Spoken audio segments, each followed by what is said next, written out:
বিসমিল্লাহির রহমানির রহিম। আজকে আপনারা যে কষ্ট করে এত গরমের মাঝে এসে নমিনেশন পেপার সাবমিট করেছেন, আমি আবারও আমার ব্যক্তিগত পক্ষ থেকে কিশোরগঞ্জবাসীর পক্ষ থেকে আপনাদেরকে সংগ্রামী সালাম জানাই।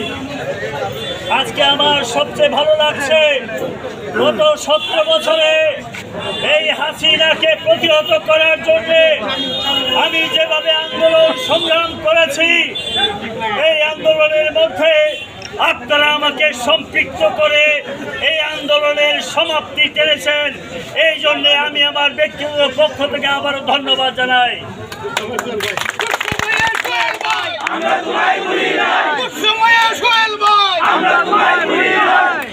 আমি সারা জীবনে কোনোদিন পদের জন্য আমাকে রাজনীতি করতে হবে, আমি সেই কাজটা করি নাই।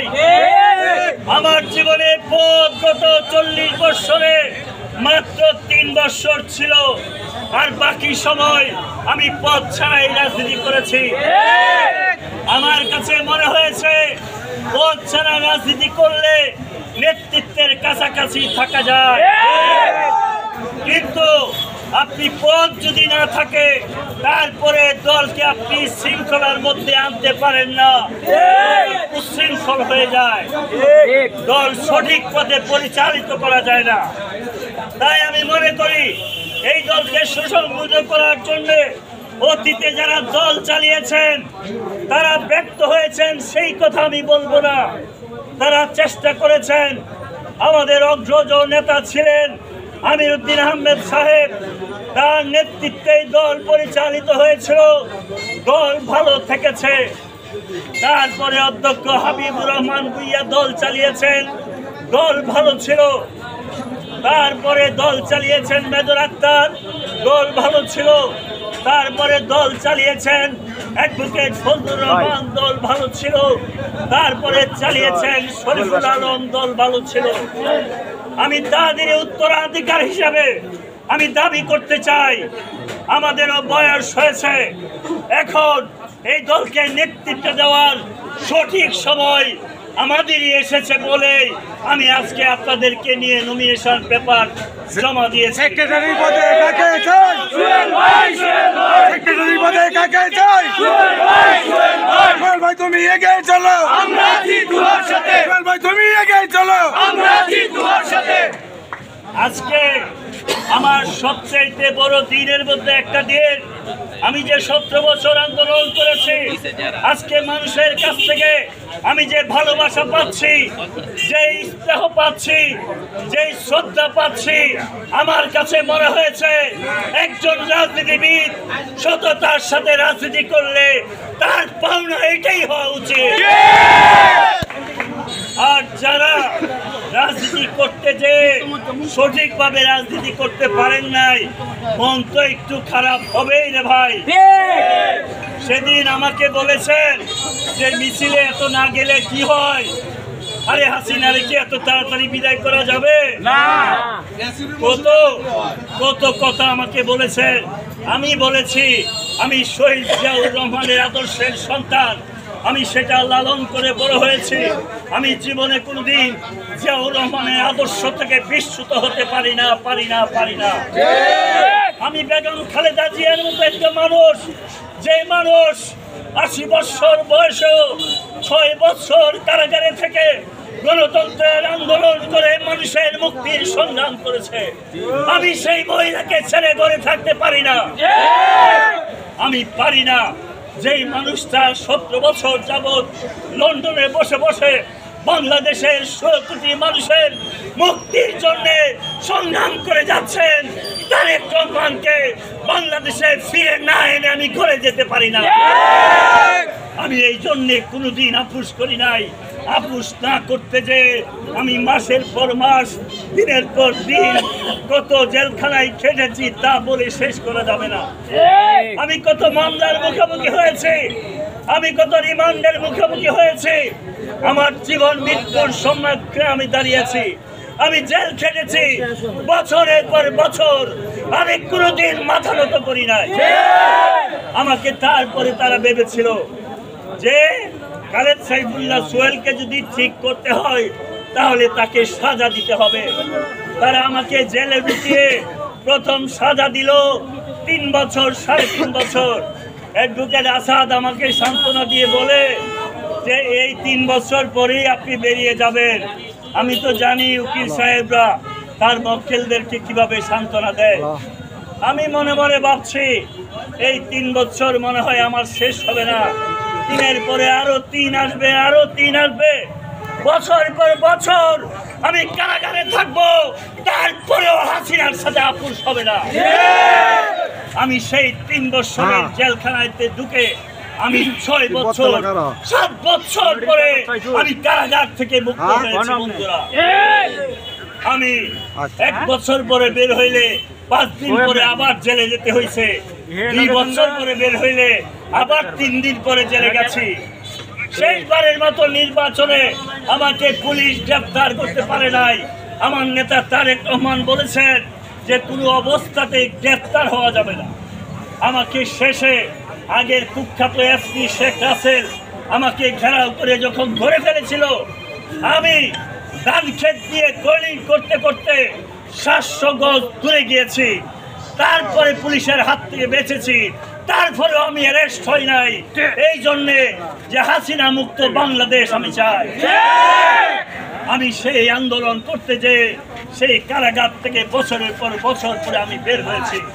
আমি হাসিনা যখন আবার ক্ষমতায় বসলো 24-এ, হঠাৎ একদিন সব আন্দোলন নাই, কিছু নাই, আমাকে আবার কারাগারে ঢুকানো হলো। আমি এসপিরে জিজ্ঞেস করলাম, এ ভাই আপনি আবার আমাকে কেন জেলে আনলেন? তো উনি বলে যে আগে যেহেতু আপনাকে অ্যারেস্ট করতে পারি নাই, এই জন্য অ্যারেস্ট করে দেখিয়ে দিলাম আপনাকেও অ্যারেস্ট করা যায়। পরে আমি 1 মাস পরে বের হলাম। আমি বললাম, রাসেল সাহেব আপনি মনে রাখবেন এই দিনটা কিন্তু শেষ দিন না, আরেকটা দিন আসতেছে, সেই দিনে আপনার হাসিনা বাংলাদেশের ইতিহাস থেকে পালিয়ে যাবে, আপনারা কেউ বাঁচাতে পারবে। হাসিনা কি পালাইছে না ভাই? তার যে চেলা চামুন্ডারা যারা বলছিল পালাবো না পালাবো না, ওরা কোথায়? উবাইদুল কাদের রে আজকে টেলিভিশনে, উবাইদুল কাদের রে প্রতিদিন টেলিভিশনে না দেখলে মনটাই খারাপ হয়ে যেত না ভাই? আর এখন দেখেন টেলিভিশন রাগেই সব ছেড়ে দিছে। যেই টেলিভিশনে উবাইদুল কাদেরের মতো কার্টুন নাই, এই টেলিভিশনে আমরা দেখবো না। এখন আমরা চাইতেছি এই কার্টুনটা কই আছে এরে খুঁজা বাইর করা। এই ডক্টর ইউনূসের কাছে আমাদের দাবি রইল, তাকে বের করে আনতে হবে, উবাইদুল কাদেরকে ফাঁসিতে ঝুলিয়ে খুনিদের বিচার করতে হবে। শেখ হাসিনা আমাদের সন্তানদেরকে গুলি করে হত্যা করেছে, ওয়াসিমকে হত্যা করেছে, মুগ্ধকে হত্যা করেছে, সাইদকে হত্যা করেছে, এমনকি মায়ের কুলে এক শিশু সন্তান আব্দুল মুতালেব মিরপুরে ঘুমিয়েছিল। মা তার সন্তানকে ঘুমানোর জন্য ছাদের উপরে নিয়ে ঘুরতেছিল। মা সন্তানকে বলেছিল যে মা সন্তান তুমি ঘুমাও, মায়ের কুলে পৃথিবীতে সবচেয়ে নিরাপদ তার সন্তান। সে মায়ের কুলেও সেই শিশু সন্তান ঘুমিয়ে থেকে আকাশ থেকে তার বুকে গুলি করে শেখ হাসিনা তাকেও হত্যা করে। তাই বলি শিশু থেকে বৃদ্ধ পর্যন্ত কেউ তার হাত থেকে রেহাই পায় নাই। আমরা তার বিচার চাই। এই বিচারের জন্যে আমাদেরকে রাজপথে থেকে আন্দোলন করতে হবে। আন্দোলন এখনো শেষ হয় নাই। সেই খুনিদেরকে পুনর্বাসন করার জন্য আমাদের পিছনে লেগে আছে কিছু দালাল, মুনাফিক, যারা সারা জীবন বাংলাদেশের মানুষের সাথে মুনাফিকি করেছে, যারা ইসলামের সাথে মুনাফিকি করেছে, যারা হেফাজত ইসলামের আলেমদের সাথে সাতটা চত্বরে বিশ্বাসঘাতকতা করেছে। এই সমস্ত মুনাফিকদের হাত থেকে বাঁচার জন্যেই আমাদেরকে আন্দোলনে থাকতে হবে। ঠিক আছে না ভাই? এই আন্দোলনের নেতৃত্ব দেওয়ার জন্যেই আগামী 20 তারিখে আমি জেলা বিএনপির সম্মেলনে আপনাদের ভালোবাসা নিয়ে আন্দোলনের নেতৃত্ব দিতে চাই।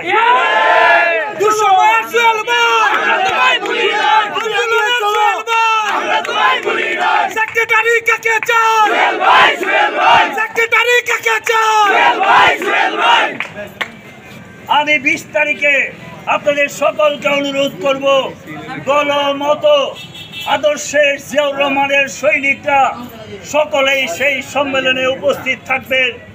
উপস্থিত থেকে আমাকে শক্তিশালী করবেন। এই জন্যে সামনের আন্দোলনে আবার যদি মাসের পর মাস, বছরের পর বছর রাস্তায় থেকে স্লোগান দিতে হয়, আমি সেই স্লোগানে আপনাদের পাশে থাকবো।